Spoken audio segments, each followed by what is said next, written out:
Pour la dénonciation du jour, le monsieur et sa femme doivent absolument quitter la maison. J'ai moi-même été menacée dans un studio du côté de Batory, dans un studio que je louais. Chaque fois que je dormais dans la chambre, j'étais menacée dans mes rêves par un vieillard aux cheveux blancs qui me recommandait toujours d'aller dormir au salon. Et quand j'obéissais... il dit, et quand j'obéissais des fois, puisque le rêve était récurrent, je dormais à l'aise. Mais une fois dans la chambre, le même rêve revenait. Parti de cette cité, après conseil, j'ai retrouvé la paix dans mon sommeil, ayant appris par le voisinage que la cité où j'étais avait été construite sur une tombe d'un grand-parent de mon bailleur. Terrible, hein, c'est André Brice du Camer. Oui, qu'il y a des situations que les gens vivent. Hein. Ensuite, et maintenant, on va s'intéresser à ce fait de société qui ne nous honore pas, qui ne plaît certainement pas à plus d'une personne et que beaucoup hésitent de dénoncer, beaucoup gardent forcément le silence. Nous sommes sur ce plateau avec les démineurs, bien sûr, pour dénoncer cela. La dénonciation du jour, tout de suite, est maintenant avec vous, Pierre Blérionier. Alors, Viviane Andrea, une dame est traumatisée par le fantôme, entre guillemets, de l'ex-bailleresse de son mari. L'ex-bailleresse de son mari. Oui, ou l'ex-bailleresse puisqu'elle est décédée. Bon, mais son mari, ça veut dire que c'était leur bailleur à tous les deux. Bon, non, je vais vous raconter l'histoire très rapidement. C'est le monsieur qui m'a saisi. Il se trouve que quand il recherchait une maison, rapidement, il a rencontré une ancienne copine à lui avec qui il n'avait plus de relation intime, mais qui lui a dit, ma mère gère une cité, mais elle est également propriétaire d'une autre cité. Il est allé vers la mère de son ex-copine et il a trouvé un logement. Il s'est installé. Tout s'est bien passé jusqu'à la mort de la bailleresse. Sauf que lui n'était pas marié. Et en tant la jeune fille avec qui il avait vécu, elle s'est mariée. Malheureusement, le mariage ne s'est pas bien passé. Elle est revenue habiter avec les parents. Et quand il a eu une copine avec qui il a eu une relation plus stable, son ex-copine et lui, qui s'étaient pourtant entendus de ne jamais en parler à leur conjoint, de ne jamais parler de leur ancienne vieille relation, puisqu'il n'y avait plus rien, il a observé que son ex-copine commençait à être très proche de sa femme. Elle a finalement parlé de leur ancienne relation à sa femme. Bon, mais là n'est pas le problème.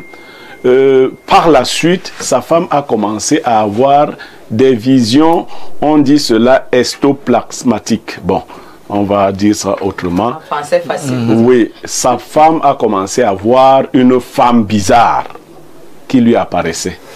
Et lorsqu'elle a décrit cette femme-là à son mari a reconnu l'ex-bailleresse, dont la mère de la première copine. Ex-copine. Oui. Et ce phénomène perdure. Sauf que chaque fois que cette femme lui apparaît, elle, quelquefois avec son mari, ce dernier ne voit rien.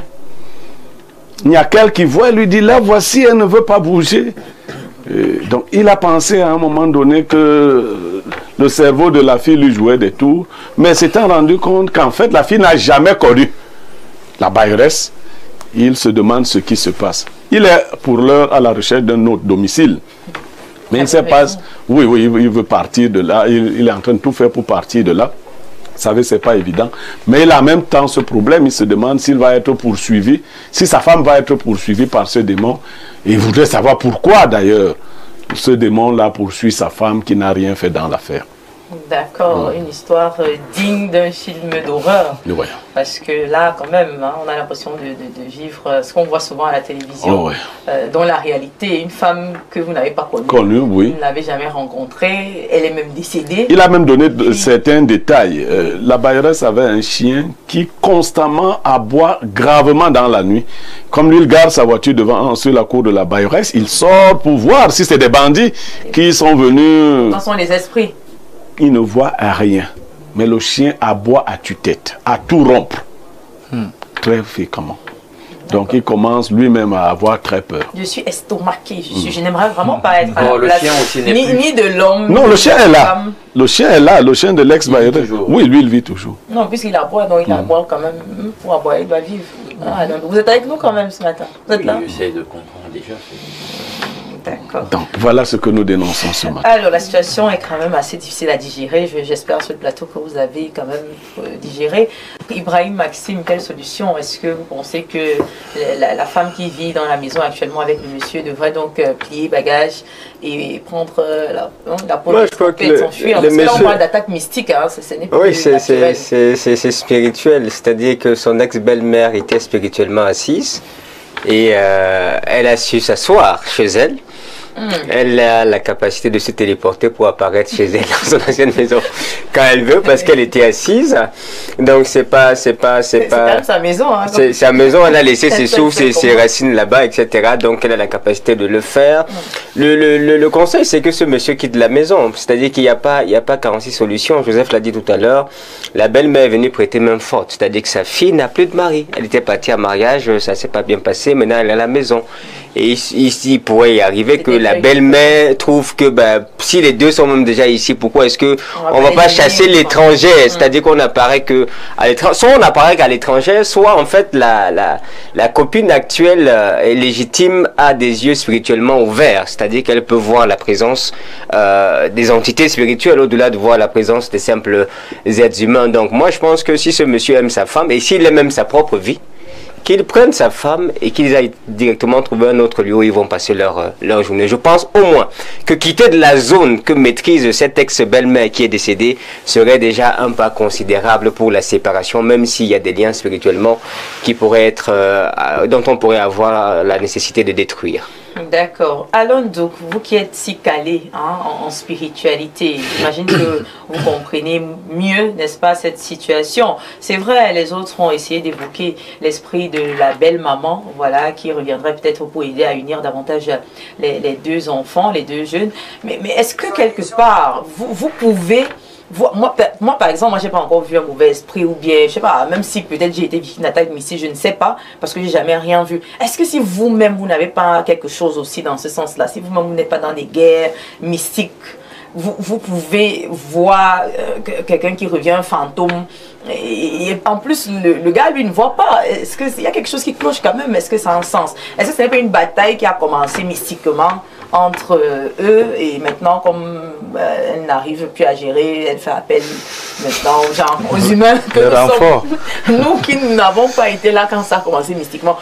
Honnêtement, quelle est votre position? Mais je vais donner mon commentaire et déjà en préambule je dis tout ce que je sais, ce que je ne sais rien. Pour donner mon commentaire, je vais poser une question à Blériot. Blériot, est-ce que la défunte mère était au fait de la relation entre les deux personnes? Le jeune homme ne peut pas le savoir. Si la fille avait fait une confidence à sa maman. Mais soit dit en passant, il y a un élément que j'ai oublié de donner. C'est que la maman était ce qu'on appelle chez les petits une gungang. Elle faisait la voyance. Oui. Voilà. Les cours. Cette question, elle est assise, elle était très importante pour donner mon commentaire sur le sujet. Écoutez, vous savez, pour moi c'est tranché. Quand on meurt, bibliquement parlant, c'est sans équivoque. On est mort. Parce que depuis même la Genèse, l'expression qui a été utilisée en araméen pour dire à Adam et à Ève que s'ils mangeaient du fruit de la connaissance du bien et du mal, ils mourraient, c'est une espèce d'idiome pour dire qu'en réalité, c'est sans possibilité de doute. Ils mourraient. Certainement, ils vont mourir certainement. Donc de mort, ils mourront. Donc, en ce qui concerne la mort, il n'y a pas de doute. Lorsque vous êtes mort, vous êtes mort. En tout cas, dans la perspective biblique. C'est pour dire quoi? Que vous ne pouvez pas revenir? Non, vous ne revenez pas. Donc, maintenant, Blériot a apporté une information importante. C'était une mystique. Alors, de cette frange de la spiritualité, que moi je caractérise comme étant la spiritualité des ténèbres. Donc du coup, elle faisait de la voyance, elle faisait un certain nombre de choses qui font que finalement on peut envisager que sa mort n'est pas une mort. C'est peut-être simplement un transfert. Finalement, qui fait que elle vit... Qui l'a transféré. Non mais c'est-à-dire que... comment dire? Vous savez, on doit finalement à un moment donné arrêter avec son existence sur Terre. mais on a pris des engagements sur le plan occulte, etc., qui font que la cessation de la vie sur Terre n'est pas la véritable cessation de votre être, de votre existence. Dans le transfert, dans ce fait, vous allez vivre à une autre dimension qui n'est pas la nôtre, mais vous continuez quand même d'exister. Ça, c'est les réalités de la mystique, quoi.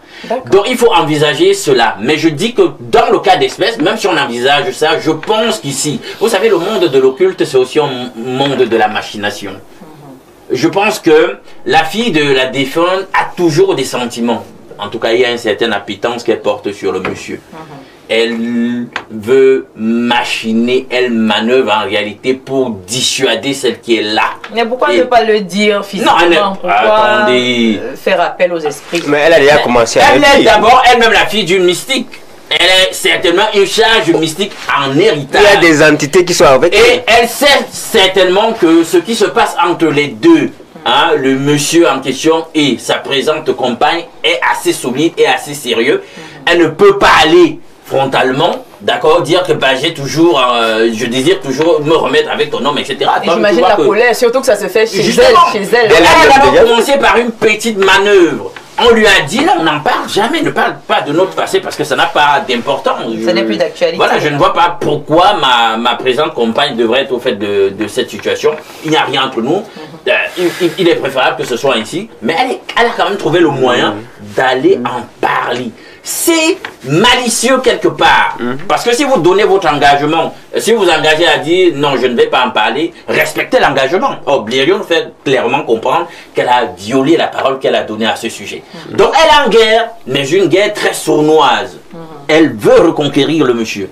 Donc, moi, elle est dans un artifice occulte où elle veut faire peur à la dame. Non, mais là, quand on veut faire peur, on n'apparaît pas véritablement. Mais là, non, comment ça, on n'apparaît pas véritablement? Mais attendez, si vous venez... Elle fait un exercice spirituel où elle prend le visage de sa défunte mère et apparaît à la dame pour lui faire peur. Est-ce qu'on se comprend? Et dès que le rapport est déjà fait, que c'est la mère de telle, on se dit, ben, peut-être que tu devrais retourner avec la fille de la femme qui m'oppresse. C'est envisageable. Je ne sais pas quel est le lien spirituel que vous avez, etc. C'est ça, parce qu'on a l'impression que là... Tu comprends où je veux en venir? Oui, c'est fini depuis des années. Il y a eu fini comment? La preuve, c'est que sa mère apparaît toujours, donc ce n'est pas véritablement fini. Il y a peut-être un lien indéfectible dont tu n'as pas conscience, même sur le plan invisible. La solution, c'est quoi? La solution, elle doit se faire assister spirituellement. Elle doit trouver... entrer dans le combat. Justement, il faut quitter la maison. Ça, je ne vais plus revenir là-dessus. Ça peut aider. Mais elle doit se faire assister spirituellement. Elle doit prendre un pasteur, en l'occurrence, qui peut faire le travail, ou un spirituel. Voilà. Parce que nous avons aussi, hein, il faut pas se le cacher. Faut pas se le cacher. Nous avons des gens qui ont des dispositions, qui ont des facultés à régler ce genre de problèmes spirituels, mais qui ne sont pas toujours forcément dans la foi que nous professons. Donc, on est d'accord que le pouvoir mystique, ça veut dire que si elle déménage avec le monsieur, le problème ce n'est pas la maison où ils habitent, le problème c'est l'homme. Donc si elle déménage en emportant encore le monsieur, elle pourra continuer à Non, moi j'ai déjà dit que c'est un petit chantage, c'est une manipulation pour reconquérir, c'est-à-dire on vous amène à lâcher le produit, à lâcher la grappe, et on va reconquérir lorsque le terrain sera libre. L'enjeu, c'est de vous faire partir, vous, en vous effrayant. D'accord. Merci pour votre réaction. On va prendre la réaction de Pierre Blériot, qui certainement a déjà prodigué des conseils à la jeune dame. Alors, qu'est-ce qu'on propose à la dame de faire ce matin? Je pense que la principale victime aujourd'hui, c'est la compagne actuelle du monsieur qui se retrouve dans une situation où elle n'était même pas d'abord au courant qu'elle habitait dans la maison de l'ex-belle-maman de son actuel conjoint, et maintenant elle est attaquée mystiquement. Que faire, Pierre Blériot, pour sortir de cette impasse? Alors, en général, ça ne finit avec une femme que quand c'est elle qui a dit que c'est fini. Tant que la femme ne dit pas que c'est fini, ça ne finit pas. D'ailleurs, vous vous sentez comme ça. Les femmes détestent qu'on leur dise que c'est fini. Les hommes aiment, c'est ça? Non, je veux dire, les choses sont faites pour que c'est vous qui nous disiez que c'est fini. Mais quand c'est l'homme qui te dit que c'est fini, tu te sens ridicule. Voilà. Et si tu as donc des pouvoirs, tu vas essayer d'en user. Et Alain Douk analyse bien en disant, vous voyez, elle ne s'attaque pas à son gars, son ex-gars. Bon, mais là où elle ne se limite pas à effrayer Alain. C'est pas effrayé ça. Vous pouvez faire une apparition de ce genre et quelqu'un meurt. Oui. C'est pas effrayé, ça. C'est-à-dire que je marche, je vois quelqu'un... Donc, effrayé peut se limiter au niveau de la promesse, je vais te... Mais quand vous passez à l'acte, vous apparaissez... Elle n'a rien dit elle-même. C'est les liens qui se font maintenant. Maintenant, pour le jeune homme, je lui dis clairement, déjà, il a mal agi en venant habiter là. Il avait mal agi. Vous ne savez pas que l'ex... Non, pas l'ex, non. Je viens de dire qu'avec les femmes, ça a fini seulement quand c'est elles qui ont dit, quand elles décident que c'est fini. Mais elle s'est remariée, elle s'est mariée. Ça ne dit rien. Dans une salle de mariage, très souvent, il y a beaucoup d'anciens de la femme. Oui. Quelquefois, qui sont assis sur la même table. C'est-à-dire, et elle vous regarde, elle vous surveille. Et il faut dire au mari, quand ta femme se lève pour aller faire, dire bon appétit dans la salle, il faut l'accompagner. Parce que si tu n'es pas à côté... Non, vous trahissez les secrets. Ouais. Quelquefois, elle se dit... Oui, quand elle marche dans la salle, là, elle dit, toi, tu viens avec quelqu'un d'autre à ma fête. Hein. Tu crois que je ne t'ai pas vu? Je ne t'ai pas invité pour que tu viennes. Non, pour dire que certaines femmes restent attachées à leurs anciens dossiers. Et là, elle ne fait pas un jeu sérieux. La première mesure, c'est de partir totalement de là. La femme. Oui, le couple. Pas la femme, le couple doit partir de là. Parce que les liens aussi mystiques sont liés aux espaces. Oui. Aux espaces. Et imaginez-vous qui parte et que la maman continue d'apparaître. Non, c'est pas la maman en fait.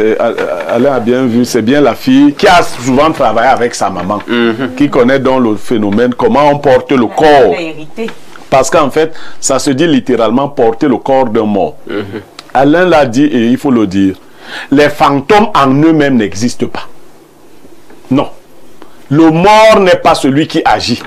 Mais il y a des gens qui peuvent faire agir des esprits sur le mort ou en portant le visage ou le corps du mort. Le mort lui-même, c'est fini. Il ne fait rien. On est mort. Rien, fait rien. Mais s'il a tissé certains liens, je passe un pacte par exemple que moi, le jour de ma mort, j'ai dit on m'enterre de telle façon.